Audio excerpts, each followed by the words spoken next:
Miss Universe Philippines sa Puteri Indonesia. So, yung Puteri Indonesia counterpart siya ng Binibining Pilipinas.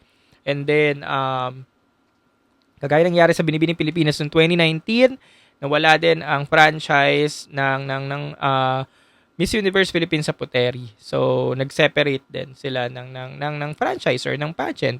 Pero, nung na-establish or na-rebirth ulit ang Puteri Indonesia, natira sa kanila, kagaya rin ng Binibining Pilipinas, natira yung Miss International Crown, Miss Supranational Crown, tapos nalagdagan nga ng Miss Charm Crown at Miss Cosmo, the controversial Miss Cosmo from Vetsin.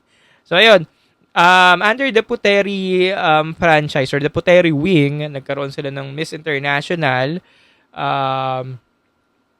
bago mag-pandemic.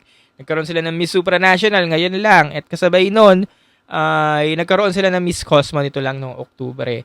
And then, Miss Charm magaganap ngayong Disyembre at sinasabing baka makuha rin nila ang Miss Charm title kasi nga sobrang invested ng mga Indonesian, especially ng Puteri organization, sobrang invested talaga nila. Kaya naman ang maingay na issue ngayon or na usapin ay bumibili ba ng corona ang Indonesian or specifically ang Puteri dahil nga successful ang Puteri ngayon, nakuha nila ang Supra Charm, tapos nagkaroon na sila ng international. So baka nakuha nila yung Cosmo, yung supranational, yung international. So baka nga makuha pa nila ang charm ngayong Disyembre. So what are your thoughts mga pageant fanacer? Wanna know your thoughts kung naniniwala ba kayo sa usapin na bumibili nga ba ng corona ang Indones or ang Puteri para makuha ang mga koronang ito or sadyang deserving lang ba ang mga nagiging winners nila? What are your thoughts? I wanna know your thoughts, so comment below.